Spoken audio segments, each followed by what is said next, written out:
Hello friends, welcome to the 7th lecture of class 12 chemistry. Topic is amine. Last topic मध्ये आपण amines जे आहेत यांचं basic nature दोन कन्सेप्ट नुसार स्टडी केलेलं होतं. One is the Lewis acid base concept and another is the Lowry Bronsted concept. आता याच्यामध्ये आपण काय पाहिलेलं होतं पहा, अमोनियापेक्षा प्रायमरी अमाइन्स हे जास्त बेसिक असतात, प्रायमरी अमाइन्सपेक्षा सेकंडरी अमाइन्स हे जास्त बेसिक असतात आणि टर्शरी अमाइन्स हे सेकंडरी अमाइन्सपेक्षा कमी बेसिक असतात. हे आपण पाहिलेलं आहे. आणि या ब्रॉन्स्टेड लॉरी कन्सेप्टवर आधारित आणखीन एक क्वेश्चन विचारला जाऊ शकतो की व्हाय aromatic amines or ammonia are weaker bases than aliphatic amines. Why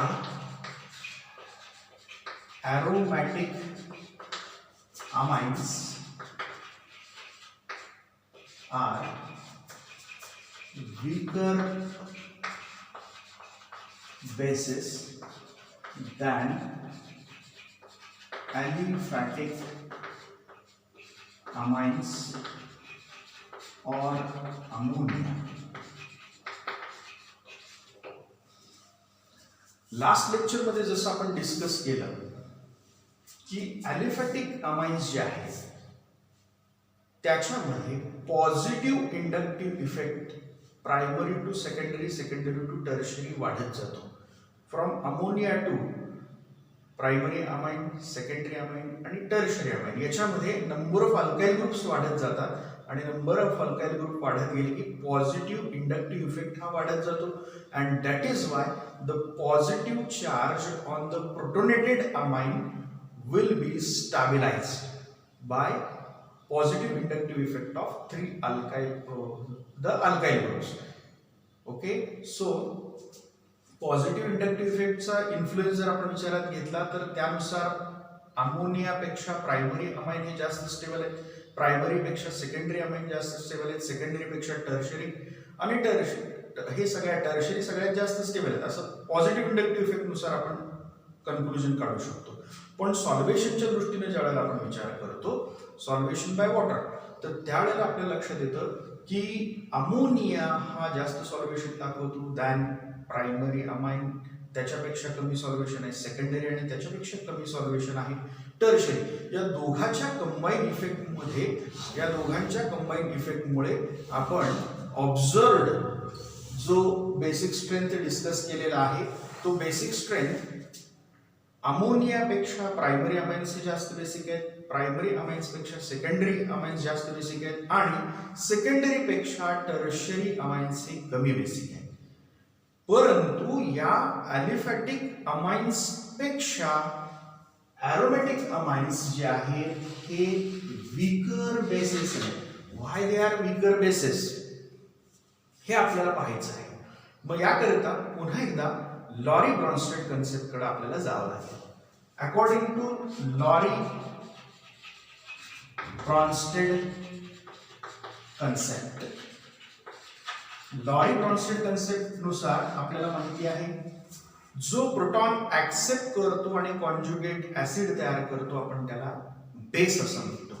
in case of aromatic amine, आपण एरोमॅटिक अमाइन म्हणजे ॲनिलीनचं एक्झाम्पल कन्सिडर करू.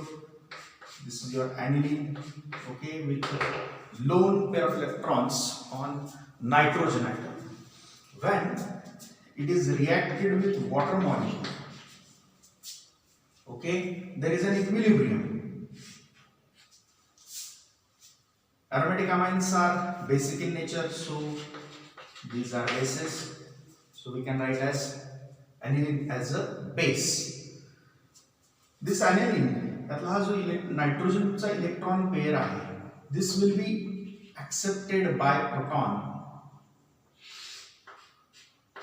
okay, and there is a release of OH minus ion and there is a formation of conjugate acid. आता इथे conjugate acid तयार होईल NH हा ॲनिलीन जर हा प्रोटॉन ऍक्सेप्ट केला तर इथे होणार आहे NH3 group and nitrogen will carry a positive charge. At the same time OH minus ions will be released. This is the conjugate acid. This is a conjugate acid formed by the accepting proton from a water molecule. त्या water molecule मधून ह्या एरोमॅटिक अमाइनने proton accept केल्यामुळं आपण म्हणू शकतो aromatic amines are basic in nature according to Lowry Bronsted concept. कारण Lowry Bronsted concept काय सांगते, proton acceptors are bases. That means this aromatic amine is basic in nature because it accept a proton from water to form a conjugate acid which is an anilinium ion. हा जो ion तयार होतो हा ॲनिलीन आहे and this is anilinium ion. आता ह्या तयार होणाऱ्या कॉन्जुगेट ऍसिडची स्टॅबिलिटी किती आहे त्यावर या अमाइन्सचं म्हणजे एरोमॅटिक अमाइन्सचं बेसिक नेचर किंवा बेसिक स्ट्रेंथ जी आहे ती अवलंबून आहे. तयार होणारा कॉन्जुगेट ऍसिड जर जास्त स्टेबल असेल तर करस्पॉन्डिंग हा बेस जास्त स्टेबल असेल तर हा जास्त बेसिक असणार आहे. आणि हा जर कमी स्टेबल असेल तर फॉरवर्ड रिएक्शनच्या ऐवजी बॅकवर्ड रिएक्शन येईल आणि त्यामुळे हा जो बेस आहे हा वीक बेस असणार आहे. म्हणजे लक्षात घ्या, फॉरवर्ड रिएक्शन जर जास्त होत असेल, कधी फॉरवर्ड रिएक्शन जास्त होईल, ज्या वेळेला ह्याची स्टॅबिलिटी जास्त असेल, तयार होणाऱ्या कॉन्जुगेट ऍसिडची स्टॅबिलिटी जर जास्त असेल तर फॉरवर्ड रिएक्शन घडेल. आणि कॉन्जुगेट ऍसिड जर जास्त स्टेबल असला तर याचा अर्थ फॉरवर्ड रिएक्शन घडते. फॉरवर्ड रिएक्शन घडते म्हणजेच प्रोटॉन जास्त ऍक्सेप्ट केले जातात, म्हणजेच हा जो बेस आहे तो जास्त स्टेबल आहे किंवा जास्त स्ट्रॉंग आहे असं आपण म्हणू शकतो. पण जर तयार होणारा कॉन्जुगेट ऍसिड हा कमी स्टेबल असेल तर फॉरवर्ड रिएक्शनच्या ऐवजी बॅकवर्ड रिएक्शन कॅरी केली जाईल, म्हणजे उलट दिशेने रिएक्शन घडेल. This base will not going to accept protons. जास्त तो प्रोटॉन ऍक्सेप्ट करणार नाही कारण हा स्टेबल नसेल तर. आणि त्यामुळे बॅकवर्ड रिएक्शन जर होत असेल तर हा बेस जो आहे हा वीक बेस असणार आहे. आता त्याकरता आपल्याला ह्या दोघांच्या स्टॅबिलिटीच्या बाबतीत थोडंसं डिस्कस करायचं आहे. ह्या दोघांपैकी राईट हँड साइडचा प्रोडक्ट जास्त स्टेबल असेल तर original base will be strong. आणि जर तयार होणारा ॲनिलिनियम आयन हा कमी स्टेबल असेल तर रिव्हर्स रिॲक्शन होईल आणि हा बेस जो आहे हा वीकर बेस म्हणून कन्सिडर केला. ही कन्सेप्ट पहिल्यांदा क्लिअर करा. If the forward reaction proceeds faster than this formation of anilinium ion will be more. हा ॲनिलिनियम आयन जो आहे तो जास्त तयार होईल आणि हा स्टेबल असल्यामुळे तो जास्त तयार होईल and therefore we can say this base is strong. आणि जर बॅकवर्ड रिॲक्शन घडत असेल म्हणजे हा जर कमी स्टेबल असेल तर बॅकवर्ड रिॲक्शन घडेल आणि बॅकवर्ड रिॲक्शन घडत असेल तर याचा अर्थ हा बेस हा कमी स्ट्रेंथचा आहे म्हणजे वीकर स्ट्रेंथ आहे. तर आता त्याकरता आपल्याला दोघांची स्टॅबिलिटी डिस्कस करावी लागेल.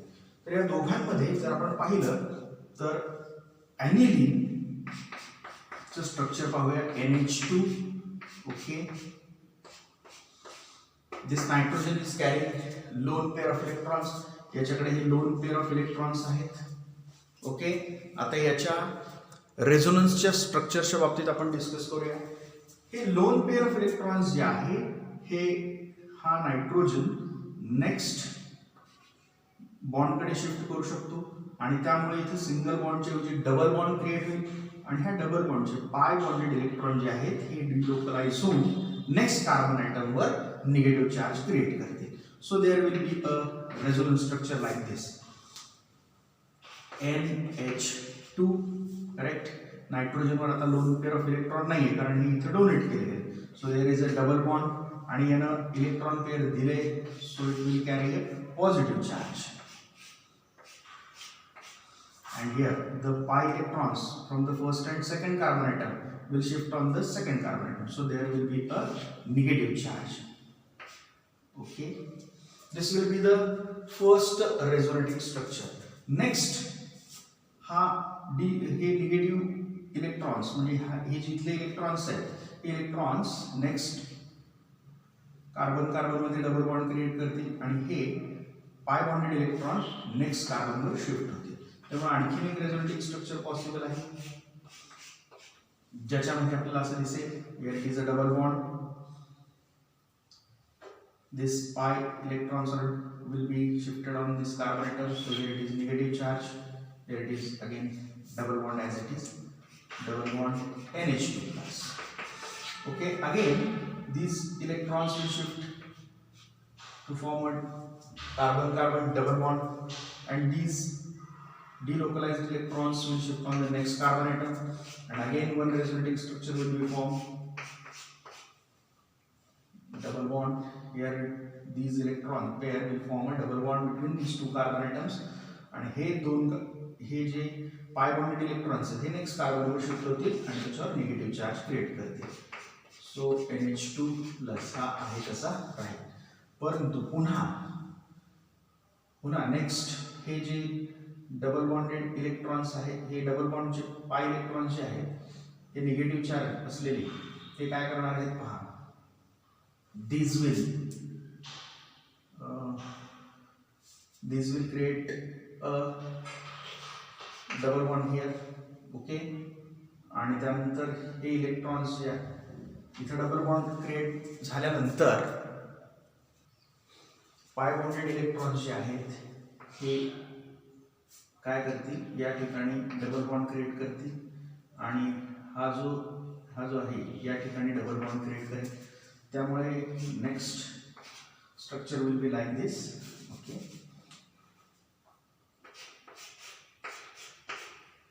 Double bond here it will be double bond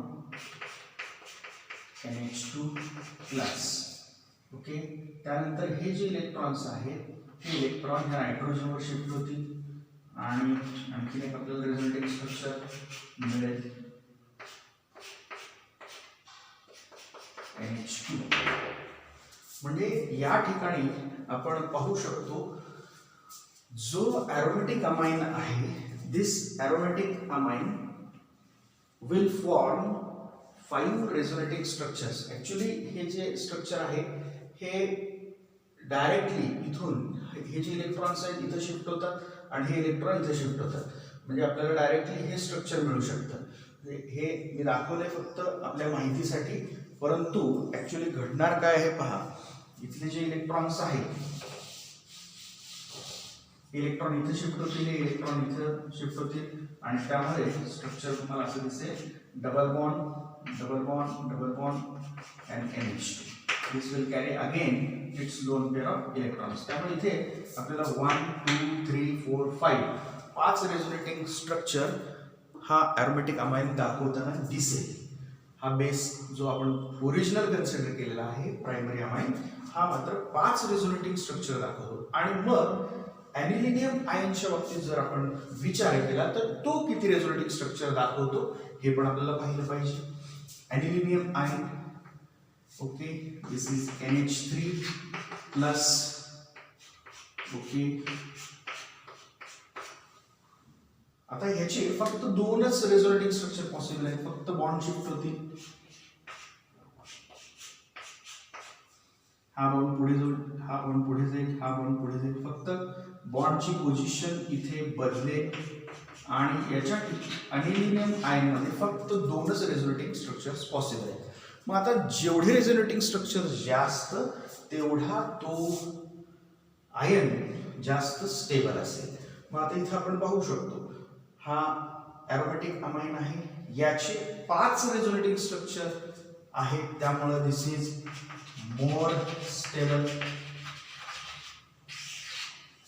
आणि ॲनिलिनियम आयन जो आहे याचे फक्त 2च रेझोनेटिंग स्ट्रक्चर आहे. That means this is less stable. मग आता आपण विचार करू शकतो ह्या दोघांमध्ये ज्या ठिकाणी स्टॅबिलिटी जे स्टेबल स्ट्रक्चर आहे त्या दिशेनं रिॲक्शन घडणार आहे.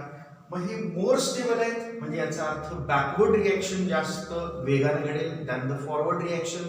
मग जर फॉरवर्ड रिॲक्शन जास्त वेगाने घडत असेल तर तो बेस आपण स्ट्रॉंग म्हणतो.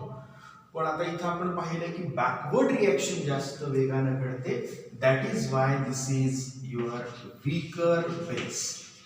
हा जो आहे वीक बेस आहे असं आपण म्हणू शकतो, because aniline or any primary aromatic amine have 5 resonating structures and that makes the aromatic amine more stable than its conjugate acid. त्याच्या conjugate acid पेक्षा हा aromatic amine जास्त स्टेबल आहे. therefore reverse or backward reaction favored असणार आहे आणि त्यामुळे हा जो ओरिजिनल बेस आहे हा कमी स्टेबल असल्यामुळे that is your weaker base. तो वीकर बेस म्हणून कन्सिडर केला जाईल. मग आपल्याला जर क्वेश्चन विचारला why aromatic amines are weaker bases than aliphatic amines or ammonia असं जर क्वेश्चन विचारला तर आपण सांगू शकतो according to Bronsted Lowry concept aromatic amines on reaction with water form a conjugate acid. For example, aniline will form anilinium ion. The base is stronger when the conjugate acid is more stable than the base. Okay? आणि त्यामुळे आपण म्हणू शकतो anilinium ion has 5 resonating structures. Aromatic amine has 5 resonating structures, but the anilinium ion has only 2 resonating structures. Therefore, aromatic amine is more stable than anilinium ion, and therefore, instead of forward reaction, backward reaction is favored. Backward reaction जास्त घडेल, and that is why the aromatic amines are weaker. Aromatic amines are weaker bases, and such type of resonance is not such type of resonance, or in case of aliphatic amines and ammonia, due to positive inductive effect, the positive charge on the conjugate acid is stabilized, but in case of aromatic amines the positive charge is stabilized by resonance. हा positive charge resonance द्वारे स्टॅबिलाइज होतो आणि ॲनिलिनियम ion मध्ये फक्त 2च resonating structure possible आहे, परंतु ॲनिलिन हा 5 resonating structure दाखवतो आणि त्यामुळे ॲनिलिन हा जास्त स्टेबल आहे ॲनिलिनियम आयनच्या कंपॅरिझन मध्ये आणि त्यामुळे बॅकवर्ड रिॲक्शन जास्त घडेल rather than the forward reaction, and therefore aromatic amines are weaker bases than aliphatic amines or ammonia. Concept थोडीशी वेगळी आहे. व्यवस्थित हा व्हिडिओ पुन्हा पुन्हा पहा म्हणजे ही कन्सेप्ट लक्षात येईल. ब्रॉन्स्टेड-लॉरी कन्सेप्ट पुन्हा एकदा मी सांगतोय, ब्रॉन्स्टेड-लॉरी कन्सेप्टनुसार जो कंपाऊंड प्रोटॉन ऍक्सेप्ट करतो त्याला आपण बेस म्हणतो, पण त्याची स्ट्रेंथ आपण तयार होणाऱ्या कॉन्जुगेट ऍसिडच्या स्टॅबिलिटीवर अवलंबून आहे. कॉन्जुगेट ऍसिड जर जास्त स्टेबल असेल तर तो बेस सुद्धा जास्त स्टेबल असतो. परंतु या ठिकाणी आपण ॲरोमॅटिक अमाइनच्या बाबतीत पाहिलं कॉन्जुगेट ऍसिड पेक्षा ओरिजिनल ॲरोमॅटिक अमाइन जास्त स्टेबल आहे, कारण त्याची रेझोनेटिंग स्ट्रक्चर्स 5 आहेत आणि तयार होणाऱ्या ॲनिलिनियम आयनची रेझोनेटिंग स्ट्रक्चर्स मात्र 2च आहेत. म्हणजे ॲनिलिनियम आयन पेक्षा aromatic amine हे जास्त स्टेबल आहेत, so they will not easily accept the proton. ते सहजासहजी प्रोटॉन ऍक्सेप्ट करणार नाहीत. मग सहजासहजी प्रोटॉन ऍक्सेप्ट करत नाहीत याचाच अर्थ they are weaker basis. Okay, I hope तुम्हाला हे लेक्चर व्यवस्थित समजलं असेल. व्हिडिओ पुन्हा पुन्हा पहा, आवडल्यास लाईक करा, शेअर करा आणि काही शंका असतील तर कमेंट बॉक्समध्ये लिहा. नेक्स्ट लेक्चरमध्ये आपण अमाइन्सच्या केमिकल प्रॉपर्टीज पाहणार आहोत. Till then, thank you.